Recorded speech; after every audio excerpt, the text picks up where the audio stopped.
बिस्मिल्लाहिर्रहमानिर्रहीम। अस्सलाम वालेकुम।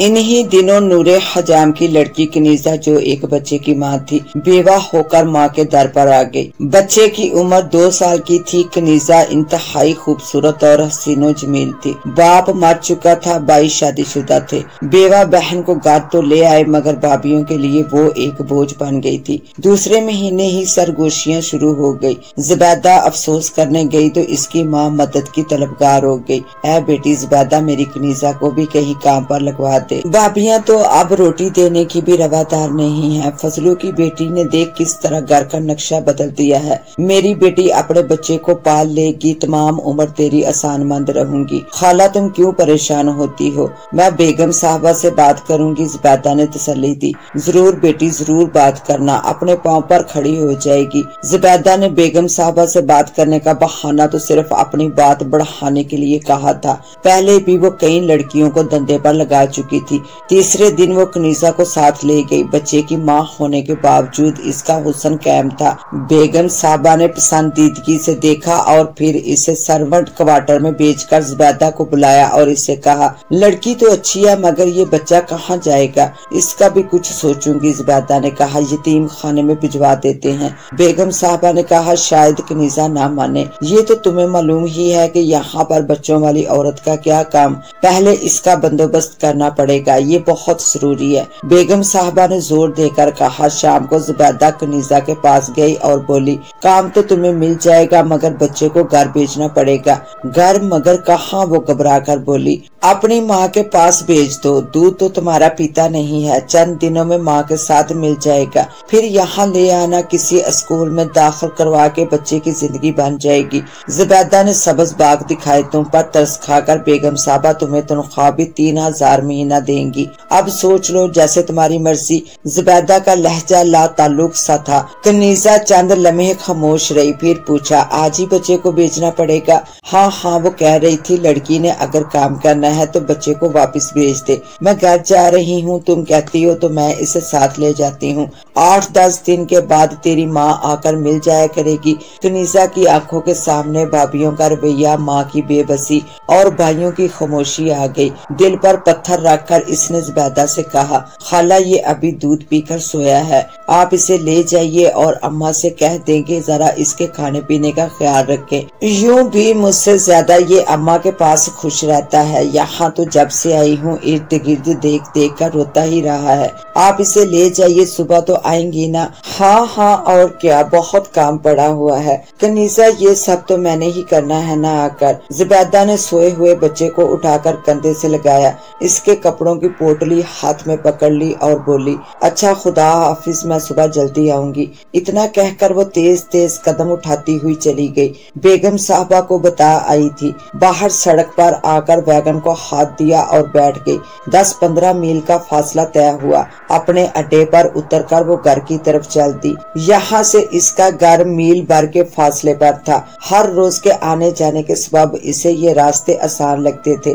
कनीजा के साथ बातों में लगी रही थी। अब अंधेरा हो गया था, 9 बज चुके थे। वो सीधा रास्ता छोड़कर कब्रिस्तान के रास्ते पर हो ली। कोई डर खौफ ना था। बच्चा जाग उठा था और बेवक्त भाग दौड़ में घबरा कर रोने लगा था। बच्चे के रोने से परेशान होकर वो तेज चलने लगी। उसी वक्त पाँव फिसला और धड़म से गिर पड़ी। बच्चे का सर किसी कब्र के साथ लगा। एक तेज चीख गूंजी और बच्चा हमेशा के लिए खामोश हो गया। जल्दी जल्दी उठकर बच्चे को टटोला, मगर वो बेहिस व हरकत पड़ा हुआ था। सांस बंद हो चुकी थी। ज़ुबैदा घबरा गई। जल्दी से बच्चे को उठाकर एक टूटी हुई कब्र में फेंका।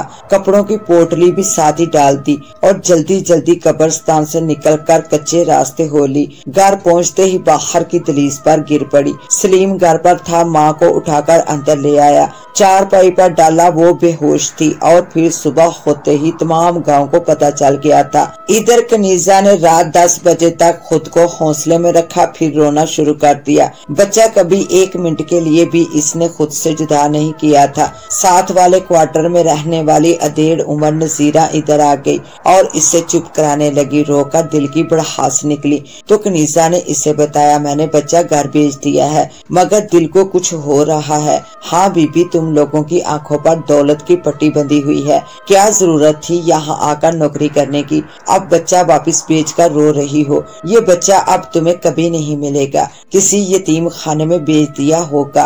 वो हाथ हिलाकर बोली, है यतीम खाने में? ये आप क्या कह रही हैं माँ जी? वो चीख कर बोली, मैंने तो खाला जुबैदा को दिया था कि घर ले जाए मेरी अम्मा के पास। खाला जुबैदा सबसे बड़ी औरतों की दलाल है, यहाँ कितनी लड़कियों को लाकर फंसा चुकी है। आज रात को देख लेना कितनी गाड़ियाँ आती हैं, यहाँ क्या कुछ हो रहा है ये मुझ बदनसीब से पूछ।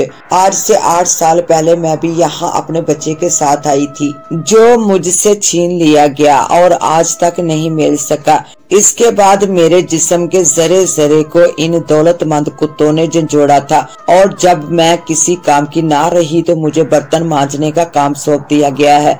तू यहाँ से भाग जा बेटी, जा चली जा, अभी वक्त है, जाके अपने बच्चे को छीन ले इस डायन से। यूं लगता था जैसे नजीरा का दिमाग मौफ हो चुका था। अम्मा तू मुझे यहाँ से निकाल, जिस तरह भी हो मुझे निकाल दे यहाँ से, कनीजा सरगोशी में बोली। हाँ हाँ तू जा, मगर बाहर तो चौकीदार होगा और कुत्ते भी होंगे। चल ऐसा कर, मेरे क्वार्टर में आ, तुझे खिड़की से उतार देती हूँ। नजीरा इसे बाजू से पकड़कर अपने कमरे में ले आई।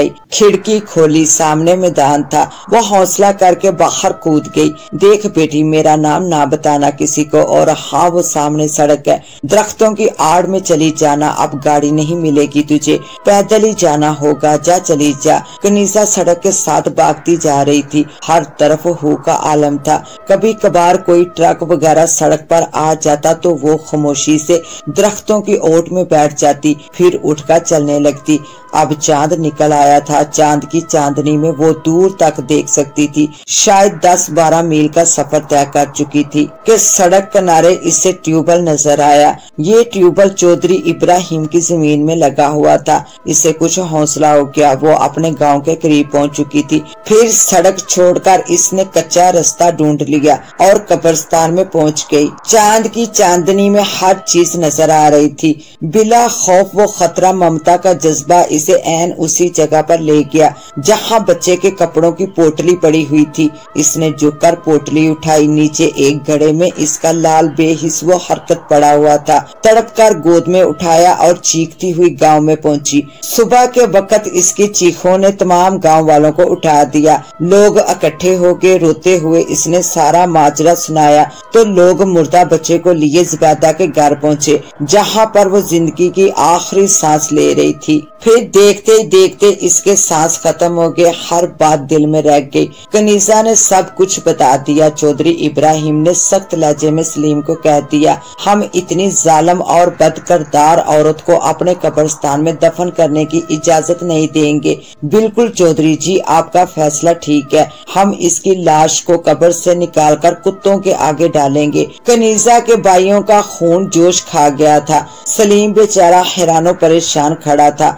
फिर चंद आदमियों की राय से इसने घर के सेहन में कब्र खुदवाई। मौलवी साहब ने जनाजा पढ़ने से इनकार कर दिया। खुद ही कुछ उल्टा सीधा पढ़कर उन्होंने लाश कब्र में रखी। खुद चंद कदम पीछे हटकर दुआ मांग रहे थे कि यक लख्त कब्र एक खौफनाक धमाके से फट गई। जनाजा सतह जमीन पर आ गिरा। शायद जमीन ने कबूल करने से इनकार कर दिया था। धमाके की गूंज तमाम गांव में सुनाई दी। लोग घरों से निकल आए और ये मंजर देखकर तमाम गांव के बच्चे बूढ़े खौफजदा हो गए थे। चौधरी इब्राहिम, इमाम मस्जिद, दूसरे कई लोग हैरान खड़े देख रहे थे। भाइयों सब मिलकर अल्लाह की जमीन को बनाने वाले का वास्ता देकर कहिए कि इस बदनसीब को कबूल कर ले। इमाम मस्जिद की आवाज गूंजी। सब लोगों ने हाथ उठा दिए। बुलंद आवाज में जमीन को वास्ते देकर दुआएं मांगी गई। अल्लाह ताला के सामने रो रो कर दुआ मांगने के बाद जनाजा दोबारा पढ़ के मैयत समेत कब्र में उतार दी गई।